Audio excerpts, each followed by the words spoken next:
अपरिमेय संख्या जिसे p बटा q के रूप में न लिखा जा सकता है। p और q पूर्णांक है और q 0 के बराबर नहीं है। यानी कि जिस संख्या को हम लोग p बटा q के रूप में नहीं लिख सकते हैं उसे अपरिमेय संख्या कहते हैं। जैसे √2, √3, √15, यानी रूट से बाहर पूरा पूरा जो संख्या नहीं निकलेगा वो सारे रूट वाले संख्या।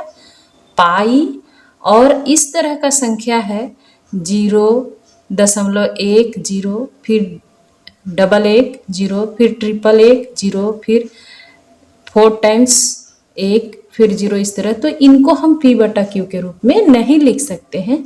तो ऐसे संख्या को हम लोग अपरिमेय संख्या कहते हैं। उसके बाद है वास्तविक संख्या।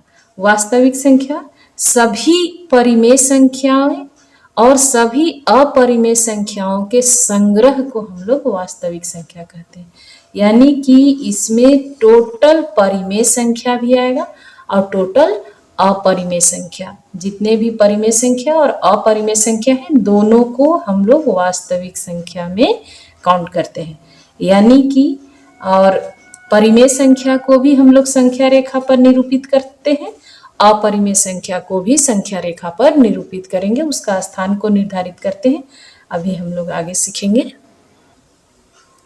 प्रश्नावली 1.2 क्वेश्चन नंबर 1 है, नीचे दिए गए कथन सत्य हैं या असत्य हैं, कारण के साथ अपने उत्तर दीजिए। पहला है प्रत्येक अपरिमेय संख्या एक वास्तविक संख्या होता है। सत्य है। कैसे सत्य हुआ देखिए, इसमें प्रत्येक अपरिमेय संख्या, तो हम लोगों के पास जो वास्तविक ये वास्तविक संख्या है,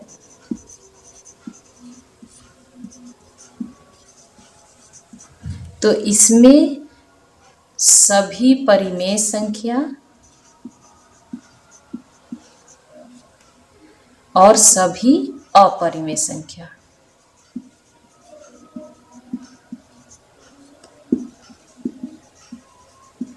सभी परिमेय संख्या और सभी अपरिमेय संख्याओं का जो समूह है, संग्रह है, उसे हम लोग वास्तविक संख्या कहते हैं। यहाँ लिखा है प्रत्येक अपरिमेय संख्या, यानी जितने भी अपरिमेय संख्या है एक वास्तविक संख्या है। सही है, सभी वास्तविक संख्या ही है। दूसरा नंबर है, संख्या रेखा का प्रत्येक बिंदु √m के रूप का होता है, जहां m एक प्राकृत संख्या है। m प्राकृत संख्या है तो m हमारा इस तरह से संख्या रेखा है, इस पर हमारा देखिए प्राकृत संख्या हमारा कहाँ से शुरू होता है, 1 से शुरू होता है। तो 1, 2, 3 इस तरह से संख्या आएगा, आगे की ओर जाएगा। तो संख्या रेखा का प्रत्येक बिंदु, तो संख्या रेखा पर हमारा 0 भी आता है और माइनस वाला संख्या भी आता है। तो m के रूप √m के रूप का होता है, जहां m एक प्राकृत संख्या है। ये असत्य होगा क्योंकि m के लिए इनके लिए तो सही है, लेकिन संख्या रेखा पर माइनस वाले नंबर भी आते हैं। यहाँ पर -2 लिखेंगे तो -2 का हम लोग रूट से बाहर नहीं निकाल सकते -2 को, इसीलिए ये जो कथन है वो असत्य होगा। देखिए असत्य है क्योंकि कोई भी ऋण संख्या किसी प्राकृत संख्या का वर्गमूल नहीं हो सकता है। जैसे यदि रूट में -2 लिख देंगे तो ये हमारा रूट से बाहर पूरा पूरा नहीं निकल पाएगा, तो इनको हम लोग संख्या रेखा पर नहीं दर्शा पाएंगे। क्वेश्चन नंबर 3 है, प्रत्येक वास्तविक संख्या एक अपरिमेय संख्या होती है। प्रत्येक वास्तविक संख्या में परिमेय और अपरिमेय दोनों संख्या जब पूरा संग्रह रहेगा तभी हम लोग उसको वास्तविक संख्या कहते हैं। प्रत्येक वास्तविक संख्या एक अपरिमेय संख्या है, इसमें परिमेय भी है और अपरिमेय भी है। तो जो अपरिमेय वाला है वो तो सही है, लेकिन परिमेय वाला जो संख्या है वो तो अपरिमेय नहीं होगा। जैसे 2 क्या है, परिमेय संख्या है, तो ये अपरिमेय संख्या नहीं होगा, इसीलिए यहाँ हम लोग लिखेंगे असत्य।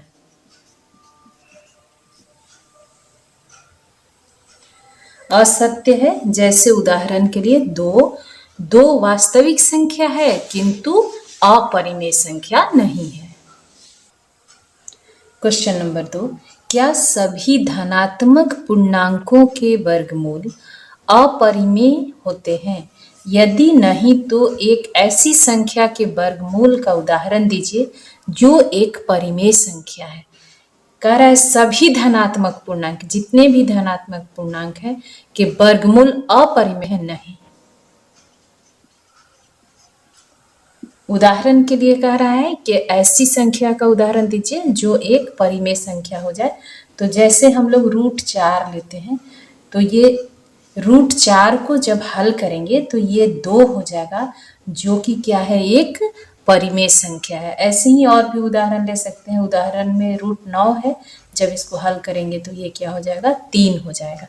इस तरह से सभी धनात्मक पूर्णांक के वर्गमूल, जितने भी धनात्मक पूर्णांक है 1 2 3 4 जो भी, सबका नहीं होगा लेकिन कुछ का होगा। वर्गमूल अपरिमेय होते हैं, कुछ का अपरिमेय होते हैं लेकिन सबका नहीं होगा। यदि नहीं तो एक ऐसी संख्या का वर्गमूल का उदाहरण दीजिए। तो हम लोग यहाँ उदाहरण में √4 लिखेंगे। √4 का क्या होगा, 2 आ जाएगा। √9 का हल करेंगे तो 3 आ जाएगा। तो इस तरह का जो संख्या है ये एक परिमेय संख्या है। दिखाइए कि संख्या रेखा पर √5 को किस प्रकार निरूपित किया जा सकता है। इसको हम लोग शुरू करेंगे। जैसे ये संख्या रेखा है, 0 और यहाँ तक 1 यूनिट, 1 तक ले रहे हैं, यहाँ नाम 1 दीजिए। यहाँ से यहाँ तक 0 से यहाँ A तक 1 है। जितना इधर है उतना ही इसके ऊपर 90 डिग्री का कोण बनाते हुए परपेंडिकुलर यहाँ पर 0 से A तक 1 यूनिट है। 1 यूनिट ही आपको ऊपर ही जाना है। जितना इधर से दूरी है उतना ही दूरी लगभग ऊपर भी लेना है। ये B हो गया और O से B को मिला देंगे। O से B को मिला दिए, ये हमारा समकोण त्रिभुज बन गया। समकोण त्रिभुज है, ये भी 1 यूनिट है। तो OB का मान हम लोग निकालेंगे पाइथागोरस थ्योरम से। तो OA का स्क्वायर प्लस AB का स्क्वायर, 1 का स्क्वायर प्लस 1 का स्क्वायर, क्योंकि इधर भी 1 है इधर भी 1, यहाँ हो जाएगा 1 + 1 यानी कि √2। O से B की दूरी हो गई √2। देखिए इस तरह से प्रकार के द्वारा ऐसे सीधे सीधे इधर से लाना है और जहाँ ये कट करेगा वहाँ हमारा √2 का स्थान होगा। तो इस तरह से ये ऐसे ऐसे से आया और यहाँ कट किया, यानी कि इस बिंदु पर हमारा √2 हो गया। और आगे करने के लिए हम लोग क्या करेंगे, OB के ऊपर, यहाँ B बिंदु के ऊपर 90 डिग्री का कोण बनाएंगे। फिर से यहाँ 90 डिग्री का कोण बनाएंगे। ये 90 डिग्री हो गया। 1 यूनिट आगे लेंगे, जितना यहाँ से यहाँ तक है उतना ही आगे भी 1 यूनिट लगभग, यहाँ हमारा C हो गया। और O से C को मिला देंगे, O से C को मिलाएंगे। ये हमारा √2 है और ये 1 यूनिट है।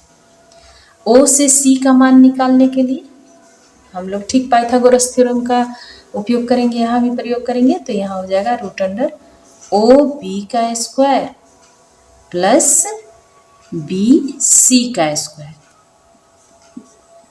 यहाँ √2 है तो √2 का स्क्वायर प्लस 1 का स्क्वायर बराबर 2 + 1। यहाँ 2 का स्क्वायर भी है, रूट भी है, तो रूट खत्म हो जाएगा, यहाँ 1 हो जाएगा। यहाँ आ गया √3, यानी O से C का मान कितना हो गया, √3। यहाँ फिर वैसे ही हम लोग यहाँ से इसको ऐसे ऐसे लाएंगे, आएगा इस जगह में। तो ये हमारा हो जाएगा √3। उसके बाद में फिर से OC के ऊपर में हम लोग C बिंदु पर OC को लेते हुए 90 डिग्री का कोण बनाएंगे। देखिए यहाँ 90 डिग्री का कोण बनाएंगे। इस टाइप से बनेगा। और फिर से हम लोग 1 यूनिट C से लेकर के D तक 1 यूनिट ले लेंगे। फिर D और O को मिला देंगे। इसके बाद OD का मान निकालेंगे। देखिए OD बराबर क्या हो जाएगा, पाइथागोरस थ्योरम यहाँ भी लगाएंगे तो यहाँ हो जाएगा रूट अंडर OC का स्क्वायर प्लस CD का स्क्वायर। OC का मान कितना है, रूट अंडर 3 है, तो रूट अंडर 3 का स्क्वायर प्लस CD का मान 1 है, 1 का स्क्वायर। यहाँ हो जाएगा 3 प्लस 1, रूट भी है स्क्वायर भी है तो रूट खत्म हो जाएगा, आ गया रूट अंडर 4 और इसको हल करेंगे तो 2। अब यहाँ से हम लोग दोबारा इसको ऐसे ऐसे करेंगे, लाएंगे,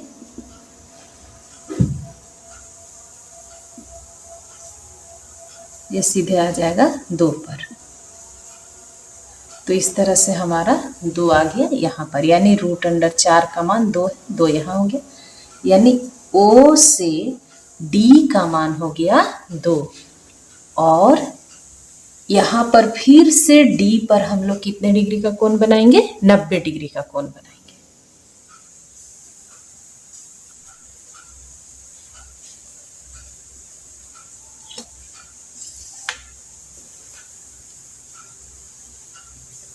यहाँ भी हम लोग को कितना लेना है, 1 यूनिट लेना है।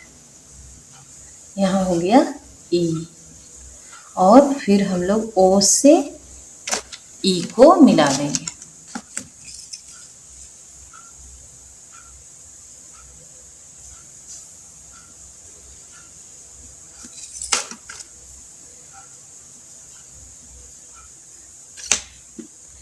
यहाँ हम लोग OE का मान दोबारा निकालेंगे, रूट अंडर OD का स्क्वायर प्लस DE का स्क्वायर। OD का मान हमारा 2 है तो 2 का स्क्वायर प्लस यहाँ D से E का मान 1 है तो 1 का स्क्वायर, 2 दूनी 4 प्लस 1 यानी रूट अंडर 5। इस तरह से हमारा रूट अंडर 5 यहाँ मान आ गया।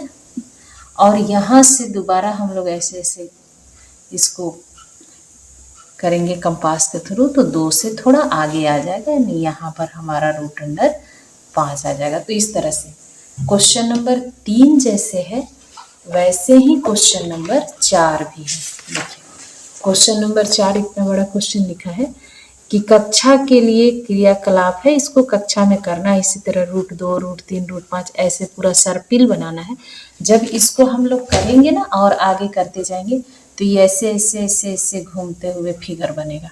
तो यहाँ तक बनाना है, इस तरह से समझ गया। पहले 1 यूनिट लेना है, फिर रूट 2 आ जाएगा, फिर रूट 2 और 1 यूनिट करेंगे तो रूट 3 आ जाएगा, फिर रूट 3 और 1 यूनिट करेंगे तो रूट 4 यानी 2 आ जाएगा, फिर 2 और 1 को करेंगे तो रूट अंडर 5 आ जाएगा। इस तरह से बनाना है।